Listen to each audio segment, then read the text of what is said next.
बिस्मिल्लाहिर्रहमानिर्रहीम। अस्सलाम वालेकुम व्यूअर्स, आप देख रहे हैं डाइनिंग। और आज हम बहुत ही चटखारेदार क्रिस्पी क्रंची कचौरी बना रहे हैं। रेसिपी पसंद आए तो चैनल को सब्सक्राइब कर दें। बेल आइकन को ऑल पे कर देने से आपको वीडियो का नोटिफिकेशन सबसे पहले फ्री में मिल जाएगा। इस क्रिस्पी कचौरी को बनाने के लिए 1 कप हमने मैदा लिया है, जो कि तकरीबन 12 टेबलस्पून बनता है। नमक आधी चाय की चम्मच से थोड़ा कम, और ऑयल या घी 1.5 टेबलस्पून यानी 1.5 खाने वाला चम्मच। सबसे पहले इन सभी को हम अच्छी तरह से मिक्स कर लेते हैं। उसके बाद पानी रूम टेम्परेचर पे ले रहे हैं। क्रिस्पी कचौरी या समोसा बनाने के लिए हमेशा डो को काफी सख्त रखा जाता है, सो पानी एहतियात से शामिल करना है। इस स्टेज पे अगर डो आपसे ढीली हो जाती है तो परेशान होने की बिल्कुल भी जरूरत नहीं है। आप 3 से 4 टेबलस्पून मैदा डालते हुए दोबारा से इसे गूंद लें। कचौरी के लिए डो बिल्कुल स्मूथ हो गई है। अब इससे थोड़ा सा ऑयल से ग्रीस करते हुए आधा घंटा लाजमी रेस्ट देंगे। कचौरी में फिलिंग के लिए 2 दरमियाने साइज के आलू को हमने छिलके समेत उबाल लेने के बाद ठंडा होने पे मैश कर लिया है। कचौरी को चटपटा बनाने के लिए 2 चम्मच चॉप की हुई हरी मिर्च, 5 से 6 चम्मच प्याज, इससे क्वांटिटी में भी इजाफा हो जाएगा। उबला हुआ चिकन आधे कप से लेके आप 1 कप तक शामिल कर सकते हैं। नमक 1 चाय की चम्मच से थोड़ा कम लेवल करके शामिल कर रहे हैं। 1 चाय की चम्मच चिली फ्लेक्स, अजकुटा खुश्क धनिया 1 खाने वाला चम्मच, 1 चाय की चम्मच का चौथाई हिस्सा गरम मसाला पाउडर।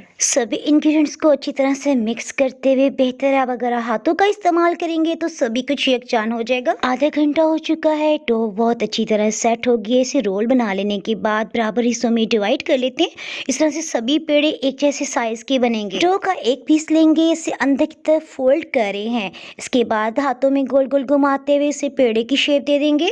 मैदा डस्ट करते हुए हम इसे जिस कदर हो सके बारीक रोटी बेल रहे हैं। जिस कदर हो सके पतली हम रोटी बेल रहेंगे। साइज बड़ा छोटा भी हो जाए तो कोई मसला नहीं है, क्योंकि नेक्स्ट प्रोसेस में ये सभी एक जैसी हो जाएंगे। कचौरी में लेयर्स बनाने के लिए पिघला हुआ मक्खन या घी, ये हमें 4 खाने वाले चम्मच चाहिए। 1.5 टेबलस्पून इसमें कॉर्नफ्लावर या फिर मैदा शामिल करते मिक्स कर लेने के बाद रोटी के ऊपर हम इस मिक्सचर को इस तरह से फैला लेते हैं। थोड़ा सा खुश्क मैदा डस्ट कर लेने के बाद दूसरी रोटी इसके ऊपर डाल देंगे। फिर से घी और कॉर्नफ्लावर वाले मिक्सचर को लगा लेने के बाद खुश्क मैदा डस्ट करते इसी तरह हमने 7 रोटियां ऊपर तले रख लेने के बाद अब हम इसके ऊपर की लेयर पे भी खुश्क मैदा डस्ट कर लेते हैं। मैं तो अमूमन बनाती रहती हूँ, लेकिन अगर आपको इस तरह से फोल्ड करने में कुछ भी मुश्किल पेश आए तो आप हाथों से थोड़ा सा इसे ऊपर से प्रेस भी कर सकते हैं। हल्का सा प्रेस कर लेने की वजह से आपसे ये रोल बनाना बहुत आसान हो जाएगा। ये देखिए, हल्का सा प्रेस कर लेने की वजह से नीचे वाला सिरा इसके साथ चिपक गया है। अब इसे एक साइज का बनाने के लिए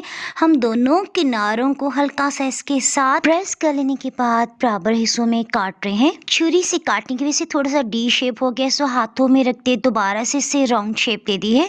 इन पेड़ों को अगर आप 5 मिनट के लिए रेस्ट दे देंगे ना तो ये बिल्कुल सेट हो जाएंगे। अभी नीचे की सतह पे ना चिपके, सो थोड़ा सा मैदा डस्ट करते हुए इसे बेल लिया। फिलिंग देखिए हमने बिल्कुल सेंटर में रखी है, किनारों पे हमने पानी लगा लिया है ताकि अच्छी तरह से चिपक जाए। कचौरी की शेप बनाने से पहले इसके किनारों को अच्छी तरह से प्रेस करेंगे ताकि फिलिंग फ्राई करते हुए बिल्कुल भी ना बाहर निकले। इसके अंदर पानी फिल किया ना, ये इंशाल्लाह बिल्कुल चिपक जाएगी। अब बिल्कुल सामने वाले सिरे को अंदर की तरफ फोल्ड कर लेने के बाद ये देखिए हम इसके एक सिरे को थोड़ा सा पतला कर रहे हैं। मैं आपको जूम करके दिखा रही हूँ ताकि आपको समझना आसान हो जाए। इसी तरह किनारों को फोल्ड करते हुए ट्रेडिशनल कचौरी की शेप बन जाएगी। अगर आपको इस तरह से कचौरी की शेप बनाना मुश्किल लगता है तो मैं आपको एक और कचौरी का क्लिप दिखाती हूँ। इस कचौरी को फ्रीज करने का तरीका भी आपको इस रेसिपी में मिल जाएगा। इस कचौरी का लिंक ऊपर आपको आई बटन में नजर आ रहा होगा, उसे क्लिक करके रेसिपी जान सकते हैं। वापस हम अपनी रेसिपी की तरफ आ जाते हैं। कचौरी को फ्राई करने के लिए स्टार्ट में हम हीट को लो रख रहे हैं, और जब इन पे हल्की सुनहरी रंगत आ जाएगी ना, उसके बाद लास्ट का 1 मिनट हम हीट को हाई कर देंगे। इस तरह से कचौरी में जो भी ऑयल जज्ब होगा वो रिलीज हो जाएगा। आवाज से आपको इसके खस्तापन का अंदाजा हो रहा होगा। मैं आपको खा के बताती हूँ।